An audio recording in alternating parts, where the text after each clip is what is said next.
오늘 요한복음 19장 26절부터 27절까지 말씀으로 가상칠언 아들, 가상칠언 아들, 이런 제목으로 말씀의 은혜를 나누고자 합니다.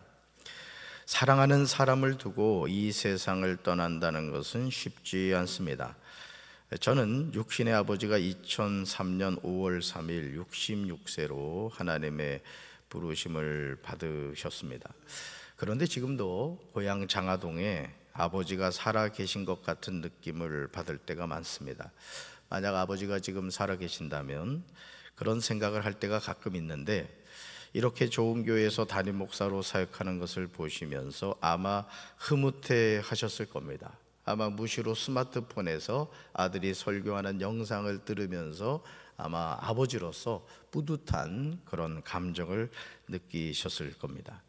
친구들에게 자랑하시고 싶으셔서 안달이 나셨을 겁니다. 제가 모건대학교 신학대학 신학과에 합격했을 때 아버지가 좋아하시던 모습이 지금도 눈에 선합니다. 아는 친척에게 전화하셔서 우리 둘째 아들이 대학에 합격했다고 물어보지도 않았는데, 관심도 없는데 자랑스럽게 이야기하셨습니다. 저는 그런 아버지의 모습을 보면서 자녀가 부모님에게 효도하는 것이 무엇인가 생각하게 되었습니다. 자녀가 부모님에게 효도한다는 게 뭘까? 부모님의 마음은 누구나 그렇듯이 자녀들이 잘 되는 겁니다. 그런 소망을 갖고 살아가죠. 어떻게 해서든지 자녀를 위해서 잘해주고 싶고 또 뭔가라도 도움을 주고 싶은 것이 우리 부모들의 마음이죠. 우리는 예수님의 공생애를 일찍 시작하셨을 것으로 생각하기 쉽습니다. 하지만 누가복음 3장 23절을 보시면 예수께서 활동을 시작하실 때 그는 몇 살쯤이었다? 30살쯤이었다, 이렇게 나옵니다. 예수님 당시의 30살은 적지 않은 나이입니다. 사실 우리 어머니도 19세에 결혼하셨고요. 그리고 우리 고모 같은 경우는 16세 결혼해서 아이를 낳고 이랬단 말이죠. 근데 이 당시 30세라고 한다면은 상당히 나이가 많은 거죠. 유대인의 전승에 의하면 마리아의 남편인 요셉은 일찍 죽었다고 합니다. 그런데 자녀들을 올망졸망 낳았어요. 요셉과 마리아 사이에 낳은 자녀들이 많았습니다. 마태복음 13장 55절과 56절에 예수님의 형제자매가 누구인지에 관한 내용이 나오는 것을 보게 되죠. 우리 말씀 같이 한번 읽어볼까요? 이 사람은 목수의 아들이 아닌가? 그의 어머니는 마리아라 하는 분이 아닌가? 그의 아우들은 야고보와 요셉과 시몬과 유다가 아닌가? 또 그의 누이들은 모두 우리와 같이 살고 있지 않은가? 그런데 이 사람이 이 모든 것을 어디에서 얻었을까? 아멘. 세리마태가 언급하고 있는 예수님의 동생들을 살펴보면요, 야고보와 요셉과 시몬과 유다입니다. 그리고 예수님의 누이들이 있었음을 보게 되죠. 예수님의 동생 가운데요, 야고보가 성경에 나오는 야고보서를 썼습니다. 야고보서. 그리고 동생 유다 있죠? 그 유다가 바로 요한계시록 앞에 나오는 유다서를 썼습니다. 그러니 아버지 요셉이 죽은 후에 그 많은 형제 자매를 누가 돌볼 수가 있었겠습니까? 결국 예수님이 자신의 직업이었던 목수 일을 하시면서 홀로 된 어머니 마리아를 도와서 형제 자매를 거두어야만 했을 것입니다. 그래서일까요? 예수님이 공생애를 시작하시며 가르치심을 시작하실 때 나이가 몇 세쯤이었다? 30세쯤이었다는 것이죠. 히브리서 5장 7절은 예수님이 어떤 삶을 사셨는지 알 수 있는 내용이 나옵니다. 우리 말씀 같이 읽습니다. 예수님께서 사람으로 계실 때 하나님께 기도하고 도움을 구하셨습니다. 그분은 자기를 죽음에서 구해 주실 수 있는 분에게 큰 소리로 부르짖으며 눈물로 기도하셨습니다. 그리고 모든 것을 하나님께 맡기고 순종하심으로 하나님의 응답을 받으셨습니다. 아멘. 히브리서 5장 7절은 사람이신 예수님이 이 험한 세상에서 어떻게 승리하는 삶을 사셨는가를 보여줍니다. 이 험한 세상에서 예수님이 어떻게 승리하셨는가? 예수님이 사람으로 계실 때 가장 힘쓰셨던 일이 뭐라고요? 하나님께 기도하고 도움을 구하는 일이었습니다. 아주 중요하죠. 그분은 하나님이시잖아요. 참 사람이시잖아요. 그런데 예수님이 육신을 입고 이 땅을 사시면서 가장 힘쓰셨던 일이 뭐냐? 따라합시다. 하나님께 기도하고 도움을 구하는 일이었습니다. 아멘. 그러니까 오늘 우리가요, 하나님의 자녀로 산다는 것은 뭐냐? 오늘 예수님이 힘쓰셨던 일을 하는 거예요. 하나님께 기도하고 도움을 구하는 일을 하는 거예요. 저는 우리 사랑하는 성도 여러분들이 기도의 용사들이 되시기 바라요. 제가 늘 말씀드리지만 여러분이 자녀를 사랑하는 방법 여러 가지가 있을 수 있습니다. 그러나 가장 자녀를 사랑하는 방법의 지혜로운 게 뭐냐? 자녀들 위해 기도하시는 거예요.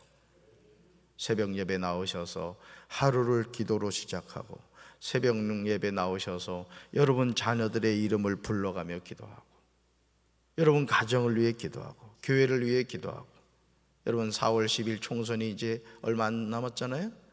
정말 좋은 국회의원들이 세워질 수 있도록 기도하고, 여러분 기도할 때 누가 역사하세요?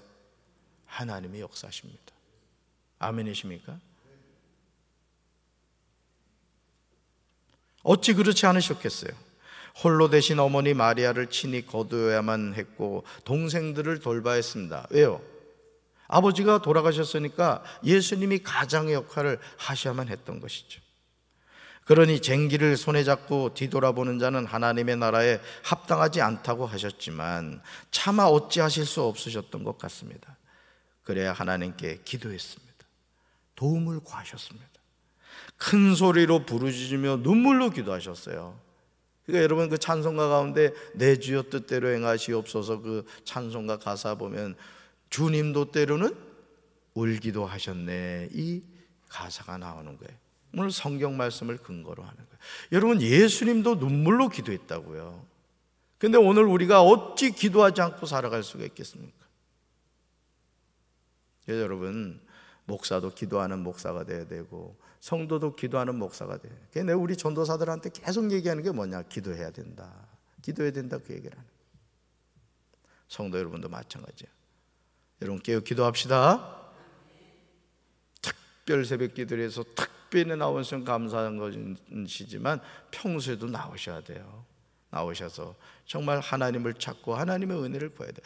여러분 하루 동안 우리 삶에 무슨 일이 일어날지 우리는 알지 못한다고요. 특별히 자동차 타고 다니시는 분들, 여러분하고 함블러의 그 뭡니까 블랙박스 영상 나오는 거 봐봐요. 아니 나는 길 잘 가고 있는데 그냥 맞은편에서 그냥 차가 달려와가지고 막 교통사고가 나고 죽고 이런다고요. 그러니까 우리가 살아가는 삶이요, 하루하루가 기적인 거예요. 따릅시다. 기도하고 살겠습니다. 기도하고 살겠습니다. 큰 소리로 부르짖으며 눈물로 기도하셔야 돼. 그러니까 여러분 하나님 앞에 미리 눈물을 흘리는 사람은 눈물 흘릴 일이 없어지는 거예요. 아멘이십니까? 그런 효성스러운 예수님이 자신을 낳아준 어머니 마리아 앞에서 발가벗겨진 채 머리에 가시면류관을 쓰시고 두 손과 두 발에 대목이 박히시고요, 옆구리는 창에 찔리시고 고통스럽게 죽어가고 있습니다. 어린 시절 우리 뭐 다 그랬습니다만 저도 엄청 짓궂어가지고 그 어린 시절엔 그 피당 깨구리라고 많았어. 그 군복처럼 이렇게 등짝이 이렇게 된 깨구리요. 배는 아주 뻘겋게, 아주 국방부 아주 전형적인 색이죠. 그럼 비가 오면은 이 피당 깨구리 좋아가지고 막 아멘 할렐루야 하면서 막 뛰어다닌다고.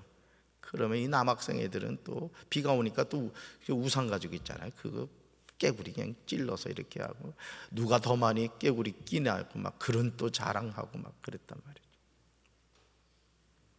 근데 여러분 생각해 보세요. 성화에는 예수님의 부끄러운 모습을 이렇게 천으로 이렇게 아주 멋있게 해놨습니다만은 여러분 이건 십자가형은요 고통스러운 죽음이고 수치스러운 죽음이라고요. 그러면 속옷을 입혔겠어요, 안 입혔겠어요? 완전히 발가벗긴 거죠. 인간의 가장 수치스러운 부분을 이렇게 드러나게 한 거예요. 그리고 여러분 두 손과 여기 이제 박혔다고 보통 그럽니다. 성화에는 여기 했다고 하지만 여기에 박으면 그냥 찢어지잖아요. 그죠?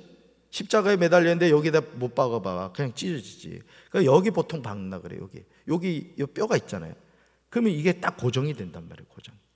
그러니 여러분, 사람이 뭔가에 찔리면요, 이게 뭡니까? 격렬이 일어나거든요. 그러니까 여러분, 두 손과 두 발이 그 엄청난 그 대못에 박히셨어요. 또 이 발목도 박혔죠. 그런데 창에 옆구리 찔렀죠.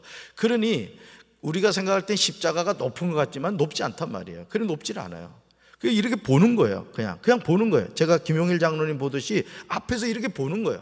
그러니까 십자가에 못 박인 예수님이 어떤 상태겠어요? 못에 박혔으니까 막 경련을 할 거 아니에요. 고통스럽게. 그걸 누가 보고 있다?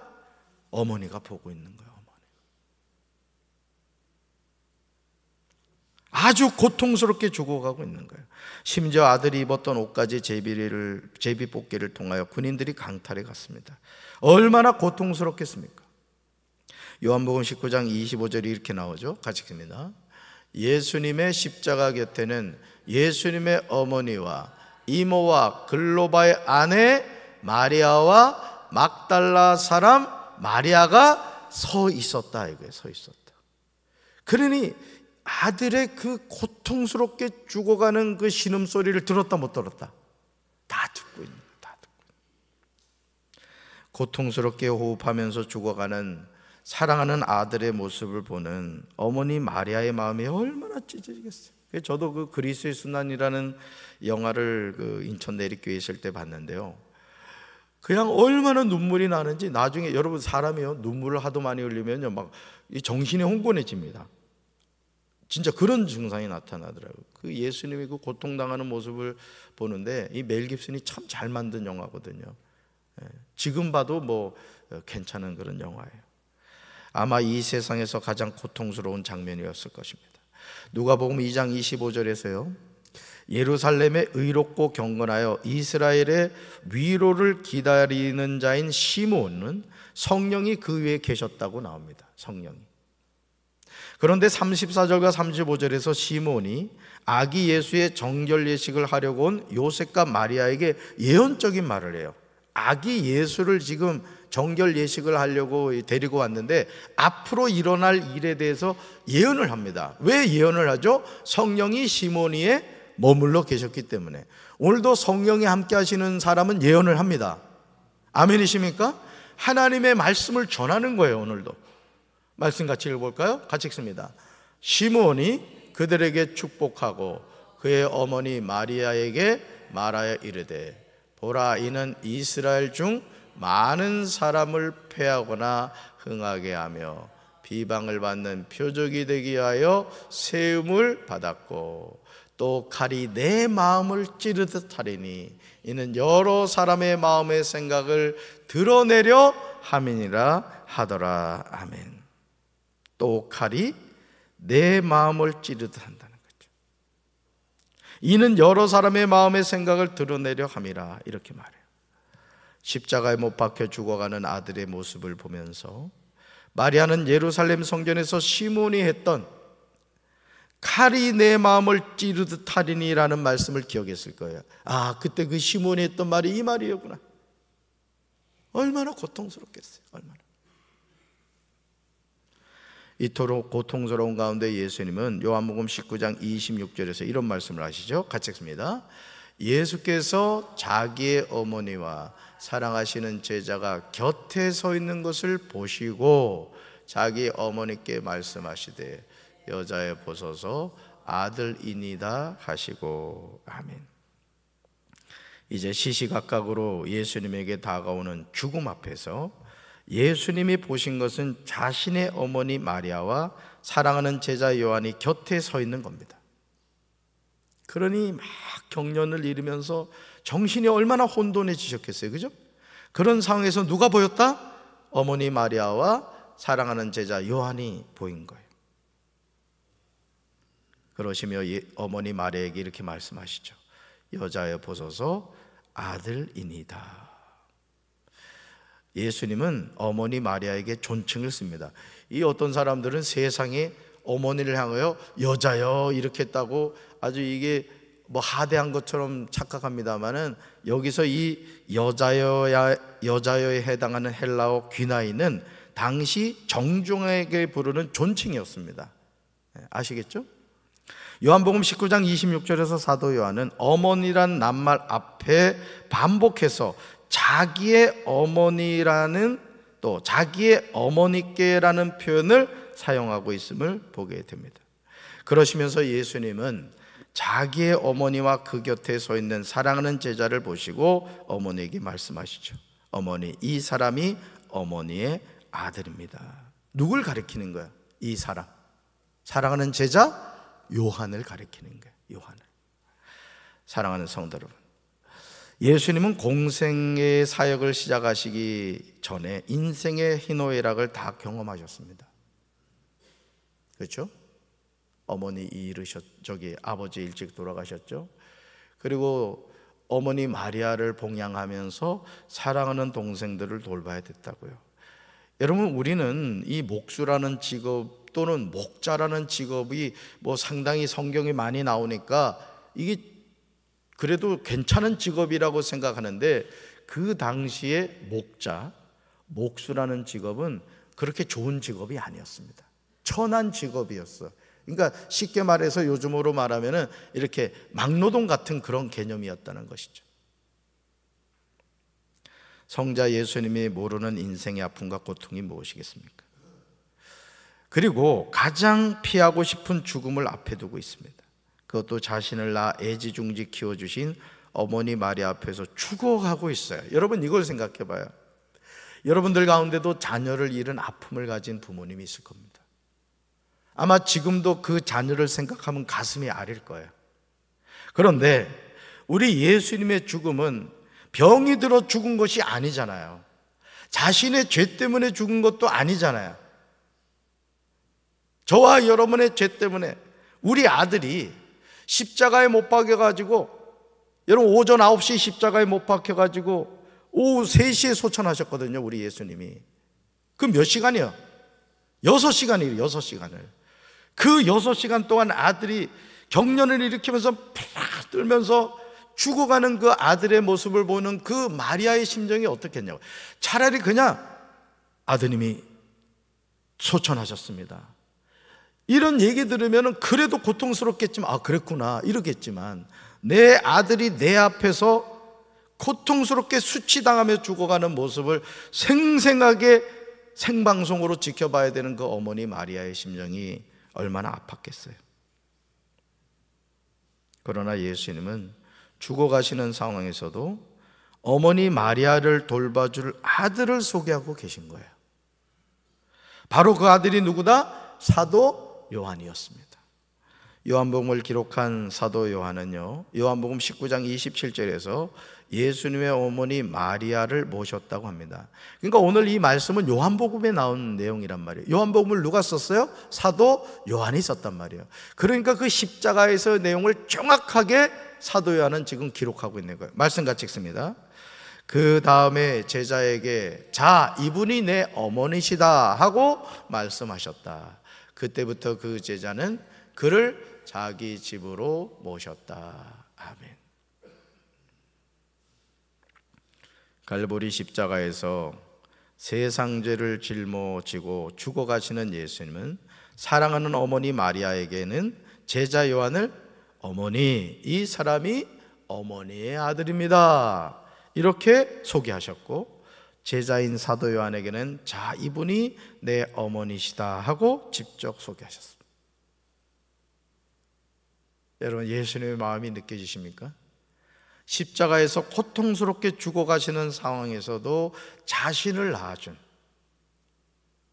성령으로 잉태가 되고 성령으로 이 세상에 태어나신 예수님, 그렇지만 누구 태를 통해 태어나셨어요? 어머니 마리아를 통해서 태어나셨어요. 10달 동안 그 아기 예수를 태중에 품고 있었던 사람이 누구예요? 마리아죠. 성모 마리아라고 하죠. 그렇지만 우리는 그 마리아를 우상시하진 않습니다. 하나님이 마리아를 통해서 예수님이 태어나게 하셨지만은 그도 하나님의 쓰임받는 여인이었던 거지, 그가 무슨 신은 아닌 거죠. 근데 이제 천주교 같은 경우는 그 성모 마리아의 이름으로 막 기도한단 말이에요. 성경 어디에 마리아의 이름으로 기도하라고 나왔어요? 누구 이름으로 기도해요? 그럼요, 우린 누굴 믿어야 돼요? 예수님을 믿어야 되는 거예요. 할렐루야. 마지막 생명이 다하는 순간까지 성령으로 잉태하여 자신을 낳아준 어머니 마리아를 살뜰히 챙기시는 예수님의 모습을 우리는 기억해야 됩니다. 십자가의 모진 고통 가운데서도 육신의 어머니를 사랑하는 제자에게 맡기시는 예수님의 모습을 보면서 우리는 참된 요가 무엇인지 깨달아야 돼요. 우리 성도들 가운데 부모님이 이미 소천하셨다면은 어쩔 수 없겠지만은 부모님이 살아계시다면은 효도로서 섬기셔야 돼요. 어째 아멘을 안 해?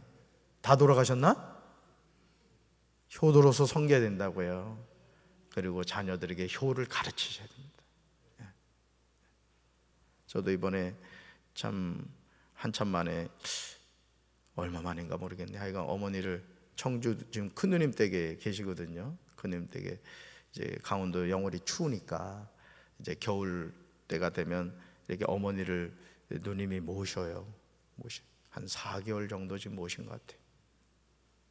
그러면서 이제나 저제나 둘째 아들이 언제 나올까 동구 밖에 기다리고 23층에 사시거든요. 그 창문 너머로 둘째 아들 언제 오나 갔더니 눈이 짓물르셨더라고. 집사람이 또 용돈도 드리고 얼마나 좋아하시는지. 부모 마음은 그렇습니다. 효도합시다. 오늘 마음에 감동받으신 분들은 계좌로 10만 원씩 쏴드려. 그리고 거기다 붙여 담임 목사님의 특명. 이렇게 따라합시다. 효도합시다. 효도합시다. 제자 요한은요, 예수님을 대신하여 마리아를 돌보는 아들의 역할을 감당합니다. 사랑하는 성도 여러분, 우리가 오늘 이 말씀을 통해 깨달아야 될 것이 뭡니까? 우리가 이 세상을 살면서 하나님의 자녀 되었다는 것은 축복입니다. 그러나 하나님의 자녀는요, 나를 낳아준 육신의 부모를 효도로서 섬길 줄 알아야 되는 거예요. 성자 예수님이, 하나님이신 그분이 임종을 앞두고 자신을 낳아준 어머니 마리아를 사랑하는 제자 요한에게 맡기셨다는 것, 우리가 이걸 잘 깨닫고, 저는 우리 사랑하는 성도 여러분들이 나를 낳아주신 부모님, 또 사랑하는 자녀들에게 효도로서 부모님 섬기고 자녀들에게 효를 가르치셔서 정말 믿음의 아름다운 명문가 세워가는 우리 성도들 되기를 주님의 이름으로 축원합니다. 가슴에 손을 얹읍시다. 사랑의 주님, 나를 낳아주신 어머니 앞에서 무려 6시간 동안 두 손과 두 발에 대못이 박혀 경련하면서 죽어가시는 그 예수님의 모습, 그리고 십자가 옆에 서셔서 내가 10달 동안 태중에 품었던 아들이 자신의 죄가 아니라 죄인들의 죄를 짊어지고 고통스럽게 죽어가는 모습을 지켜보아야만 했던 어머니 마리아의 그 아픔을 우리가 얼마나 공감할 수가 있겠습니까? 오늘 우리가 그 주님의 사랑 때문에 우리가 하나님의 자녀가 되었습니다. 그럼에도 우리가 이 땅을 살면서 나를 낳아주신 부모님께 불평하고 원망하고 효도로서 섬기지 못하는 그런 잘못을 범하고 있지는 않습니까? 주님, 이유를 불문하고 나를 낳아주신 부모님에게 효도로서 섬기는 자녀들이 되게 하여 주시옵소서. 또 사랑하는 자녀들에게 효를 가르치는 부모가 되게 하여 주시옵소서. 그래서 우리 사랑하는 성도들 가정이 믿음의 명문가가 될 뿐만 아니라 효도로서 부모님을 사랑하고 섬기는 아름다운 가문이, 가정이 될 수 있도록 주여 도와주시옵소서. 이제는 우리 주 예수 그리스도의 크신 은혜와 하나님 아버지의 한없는 사랑과 성령님의 교통하심이 끝까지 어머니를 제자 요한에게 맡긴 그 예수님의 효를 배워 사랑하는 부모님에게 효도로서 섬기기 원하는 사랑하는 주의 백성들 위해 이제부터 영원토록 함께 하시기를 간절히 축원하옵나이다. 아멘.